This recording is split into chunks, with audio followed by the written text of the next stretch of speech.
எதிர்நீச்சல் சீரியல்ல அடுத்து என்ன நடக்கும்னு கெஸ் பண்றது பாதி கிழிஞ்ச புக்க படிக்கிற மாதிரி இருக்குல்ல. ஒவ்வொரு தடவையும் அப்பாடா இப்போதான் எல்லாம் கொஞ்சம் சரியாகுதுன்னு நினைச்சா டக்குன்னு ஒரு ட்விஸ்ட் வந்து நிக்குது. ஒரு வாரத்துல இந்த சீரியல் குடுக்கற பிரச்சனையும் டிராமாவும் சில பேர் ஒரு வருஷத்துல கூட ஃபேஸ் பண்ணிருக்க மாட்டாங்க. இப்போதைக்கு எல்லா விஷயமும் ஒரு நூலிழையில தொங்கிட்டு இருக்கு. நம்ம தைரியமான சுயநலமில்லாத ஜனனி தனக்கு பிடிச்சவங்கள காப்பாத்த தன்னோட எல்லாத்தையும் கொடுத்துட்டா. பார்கவிக்காக, ஜீவானந்தத்துக்காக, அவளுக்கு ஆதரவா நின்ன எல்லாருக்காகவும் தன்னோட உயிரையே பணயம் வச்சா. ஆனா இப்போ அவள பாருங்க, பலவீனமா எந்த உதவியும் இல்லாம படுத்திருக்கா. அவள இந்த நிலைமையில பாக்குறது உண்மையாவே மனச உடைக்குது. எப்பவுமே மத்தவங்களுக்கு தைரியம் கொடுத்தது அவதான், எந்த சூழ்நிலையிலயும் கைவிடாதவ. இப்போ அவ இப்படி படுத்திருக்கிறதால மொத்த சூழ்நிலையும் ஒரு மாதிரி சோர்வா, நம்பிக்கையே இல்லாத மாதிரி இருக்கு. நின்னு போராட யாருமில்ல, வழிநடத்த யாருமில்ல, மத்தவங்களுக்கு ஊக்கம் கொடுக்கவும் யாருமில்ல. ஆதரவா இருந்த ஜீவானந்தம் கூட இப்ப நல்லா இல்ல. நடந்த எல்லா பிரச்சனைகளுக்கு அப்புறம் அவரோட உடம்பு ரொம்ப பாதிக்கப்பட்டிருக்கு. அவர் இப்பதான் கொஞ்சம் கொஞ்சமா தேறி வராரு. இப்பவே அவர் மறுபடியும் ஆக்ஷன்ல இறங்குவார்னு எதிர்பார்க்கறது சரியில்லை. அப்போ ஜனனி படுத்த படுக்கையா இருக்க, ஜீவானந்தம் பலவீனமா இருக்க, அடுத்து யாருதான் முன்னாடி வந்து நிப்பாங்க? இதுதான் இப்போ இருக்க பெரிய கேள்வி. ஈஸ்வரிக்கு சிறை தண்டனை கிடைக்க கூட வாய்ப்பு இருக்கு.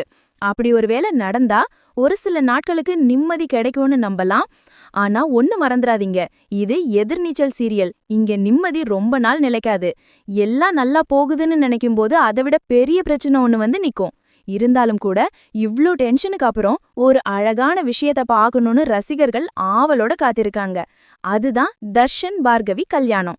இவ்ளோ கஷ்டத்துக்கு அப்புறம் ஒரு சின்ன சந்தோஷமாவது கிடைக்கணும்னு எல்லாரும் எதிர்பார்க்கிற ஒரு தருணம் இது.